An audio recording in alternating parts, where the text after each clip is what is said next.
আমার হাজব্যান্ড আমাকে অভদ্র ভাষায় গালিগালাজ করে আর সবার সামনে আমাকে ছোট করে। এক্ষেত্রে আমার করণীয় কি? আমাকে পরামর্শ দেবেন এবং আমার হাজব্যান্ডকে নসিহা করবেন প্লিজ। প্রথমত, গালি সর্বাবস্থায় খারাপ, সেটা ভদ্র ভাষা অভদ্র ভাষা যেটাই বলুন না কেন, সর্বাবস্থায় খারাপ এবং নিষিদ্ধ এবং নাজায়েজ এবং হারাম। সিবাবুল মুমিনি ফুসুক, নবী সাল্লাল্লাহু আলাইহি ওয়াসাল্লাম বলেছেন, কোনো ইমানদারকে গালি দেওয়াটা গুনাহের কাজ। অতএব যিনি তার নিজের স্ত্রীকে এটি করছেন তিনি ডাবল গুনাহ করছেন। একে তো একজন মুসলিমকে তিনি গালি দিচ্ছেন, দ্বিতীয়ত স্ত্রী যাকে আল্লাহ তাআলা বলেছেন, যার সম্পর্কে আল্লাহ বলেছেন ওয়া আশিরুহুন্না বিল মারুফ, তোমরা তোমাদের স্ত্রীদের সাথে সুন্দরভাবে দিনাতিপাত করো, সেটার লঙ্ঘন তিনি করছেন। এজন্য তার উচিত ইস্তেগফার করা, তওবা করা।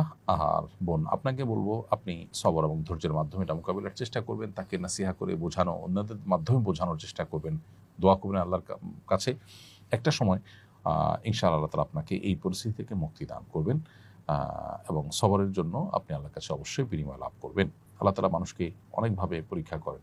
এই পরীক্ষা যদি আপনি উত্তীর্ণ হন, দেখা যাবে আপনার জন্য ভালো কিছু অপেক্ষা করছে দুনিয়া কিংবা আখিরাতে ইনশাআল্লাহ তাআলা।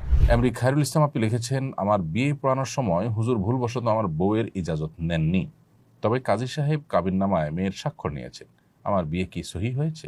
আপনার বিয়েতে যদি আপনার সম্মতি থাকে সেটা হলো সবচেয়ে গুরুত্বপূর্ণ বিষয়, এবং আপনি যদি প্রস্তাব দিয়ে থাকেন বা কবুল নিয়ে থাকেন, বলে থাকেন, মুখে যদি বিয়ের প্রস্তাব দিয়ে থাকেন অথবা প্রস্তাবের সম্মতি প্রকাশ করেন, কবুল বলে থাকেন, দুটা কোনো একটা করে থাকেন মুখে, তাহলে বিয়ে হয়ে গেছে।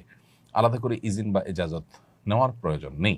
যদি আপনি মুখে কোনো কিছুই না বলেন, শুধু স্বাক্ষর করেন, তাহলে সেক্ষেত্রে বিবাহ বিশুদ্ধ হবে না, এ বিয়ে আবার পড়াতে হবে। আমার বোন ঢাকায় পড়েন, বাবাকে নিষেধ করলেও উনি বারণ করেন না।